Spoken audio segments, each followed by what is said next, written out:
got a very special guest.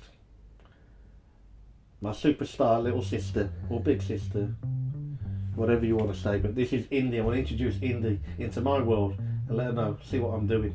As you can see, Indy, I am now marking up the hoodie top to place the badge. Does that look right to you? It looks very professional. So, see? Yeah. I got a frame. I've got to place the frame in the right place, and this is my plan. Is I've got to. How do your fingers work? Look how fat they are. Here it's not a problem. When I get to the machine, that's where all the problems start with my fat fingers. But yeah, so, I can look at that. So you can see I'm expertly kind of stretching the material. Yeah. And as my mum would tell me in the past, was like, this is absolutely priority, and you've got to get this right. If you don't do this right, everything's going to go wrong. Mum's right. Make sure it's nice and straight, and then stretch. Now this is the machine, and what I plan to do is see this group, Brand Nubian, fantastic group, but they had this great album that dropped in the early 90s, and the artwork was fantastic. I like the colour scheme, and I said, let me try and make a hoodie kind of inspired by this group, Brand Nubian, and this record, All For One, and the colours and the graphics that they were using. So lovely. I'm going to have a go at it. Look at that, gently placing the hoodie on. This is the hardest thing where I've not mastered the technique. The one thing that I'm thinking, there's got to be a simple way to do it. It's like, how do you... got to be careful not to get the underneath caught as well, yeah, right? how do you load your hoodie? So if anyone's tuning in, if there are any videos out there, someone can give me some advice how to do this properly, because I absolutely really have no idea what I'm doing here, and every time I do it differently. Do you? Yeah, but I don't know what I'm doing on this. I haven't worked out the technique. I'm just stretching the hoodie around. Just lobbing it on. Trying to think, just go on. Have you ever got it wrong? Has it ever gone wrong? Yeah, plenty of times. In fact, I've been on Instagram Live making some of these hoodies, and I've actually had to just stop the video and go, this has gone horribly wrong. I can't talk to any. Oh, see this, that little bit of paper. That paper is super important. If you forget it, done. It's all over. Scrap hoodie. That's like is that like a binding sheet or something? Yeah, it does. Like you got understitch and overstitch. Check you out. So checking it, making sure the entire area is clean and free. The surface. The first one you ever made, were you like really excited about how it was going to turn out? I couldn't wait. You know, my mother was always making them. I couldn't wait to have a go myself. Now look at this. The old machine, I had to thread it by myself. Yeah. This machine kind of does it, but I can't get my fingers around the back to pull. But somehow, I got kind of lucky in this video. Doing right, isn't it? Yeah. So I'm just double checking everything's nice and flat, and start the machine off. And I'm going to have a go. Well, I'm doing my logo. I know my logo. Yeah. As I'm doing this, I've got Instagram Live on, so people can tune in, speak to me, ask me questions, you know, about anything, not just about me making a sweatshirt, but you know, my journey in hip hop and music and arts and things. It's good. It's good to see you doing your work as well, isn't it? And having the conversations and having an open channel for people. It's really good. How are you getting a lot of requests to get these done? Are people putting orders in? I get a lot of requests, people asking me about it. I kind of started to tell people go to my website because, you know, when you start out and everything, you don't know what to charge people. When you start talking to people about money, you always want to be nice and give them these great deals, and you realise, hold on, I've just kind of done this for nothing.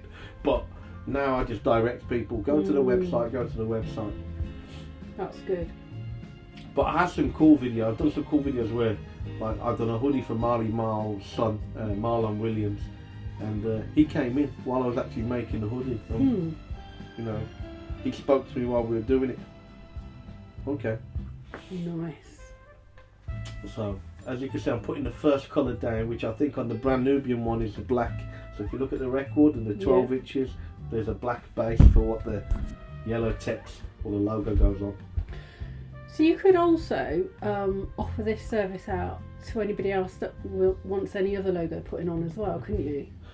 I could, but as long as it's not too complicated, because what you're looking at there is not a industrial machine. This is your mum's machine at home. But it still does a good job. And I can't do things, obviously, it does a good job. I can't do things too complicated because I ain't got the skills. And like if things go wrong, like at this stage now, things go horribly wrong, you could have to pick out all them stitches, which could be whole day. Well, with those fingers, yeah. Yeah. Like one of those special thread pickers. I have, and those thread pickers unfortunately have to use these fingers to operate it. So, you need some tweezers at the same time. I remember growing up, so my mum would make all of our clothes, our Indian clothes growing up, and whenever there was a mistake made, she'd make us sit there with that picker, picking out all of the stitches that had gone wrong, and it would take forever. And did you enjoy it? No, not one bit. Because by the end of it, your fingers are so painful from picking bits out. Oh, see, now I've skipped to the next colour, which is on the brand Nubian record. I think I've gone for the... Can see it.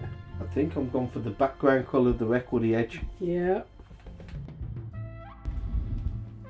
I'm now putting a black outline around the box because on the graphics they've got a black outline.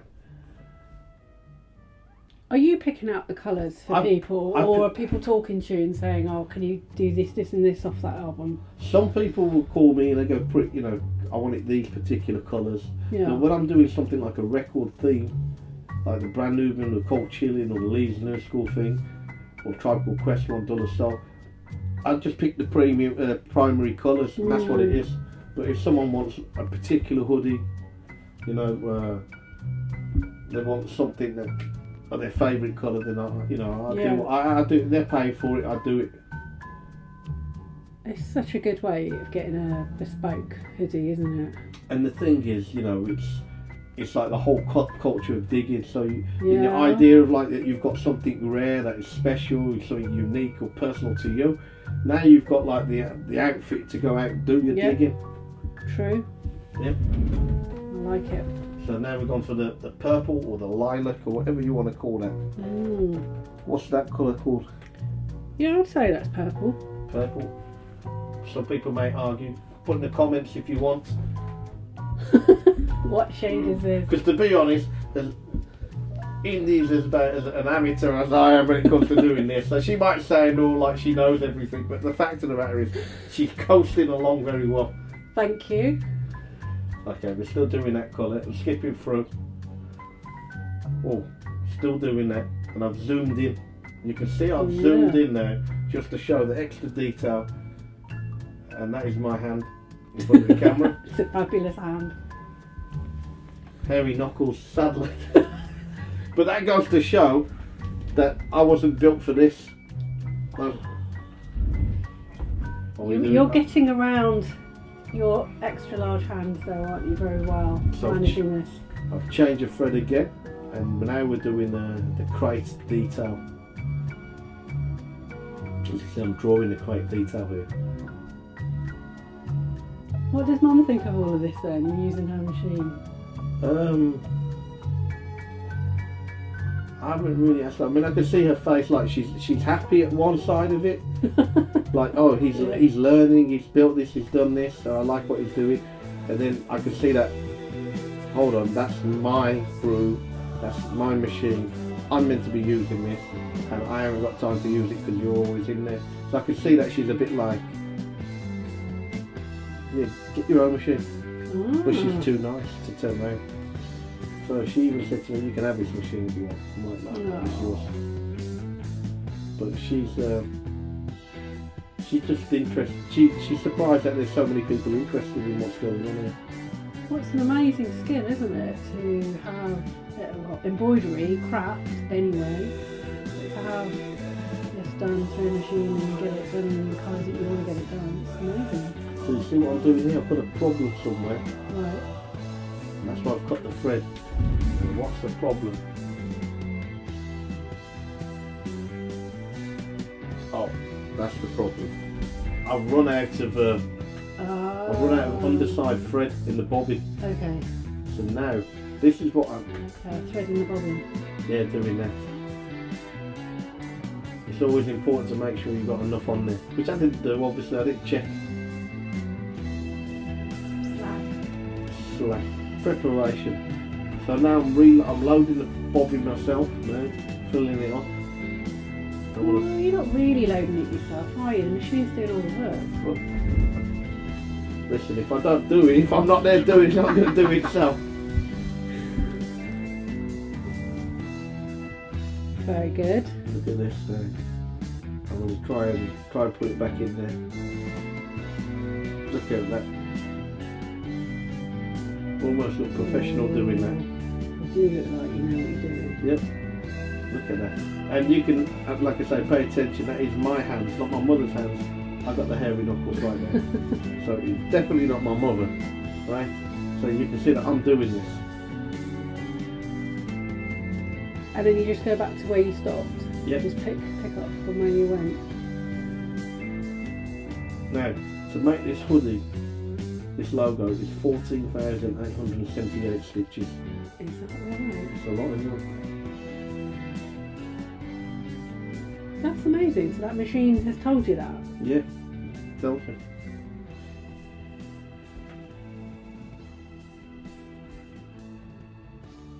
Right, we've got 5 minutes. Hold on. We're skipping through. Now I'm going to continue with the black. I'm going to put the final details to the crate. It's really quite hypnotic watching it. It's going to be even better with our commentary. Yeah. Now, Indy, for those people, is my guest today, and she's like my little sister, big sister, whatever you call, but I say younger sister. Thank you. Yeah. And she's been one of those people, and I have only special guests in here, you know, who can withstand and actually take this boys sewing. I've had these conversations, but Indy's one person who's actually backed and supported me throughout the years when no one gave a shit, to be honest. And she came into this city, Birmingham. She's not from here, and I didn't realise they lived 20 minutes away from me, but she really, through very tough times, her and her husband have always been there for me, so I'm pretty happy for her to be joining me today with this. And I think she kind of likes my my sewing skills. I'm very impressed with your sewing skills. That's my tool, as you mentioned earlier. Your little picker. My little picker. Every Indian household has one of them pickers. You do realise that? Yeah. I would never suggest trying to pick your nose with one of them. Do some damage. But see, now I'm doing the next detail, which is the shovels. So tell us a bit about where your logo came from, how it came about. Well, I wanted to create a brand for my film, and film about people into drum machines and that passion for like music and digging culture. Yeah. So I had this idea, and I thought, what is the activity, and what's, you know, some of the negative connotations to like digging. It's almost like people look at sampling as being piracy or it's a rap.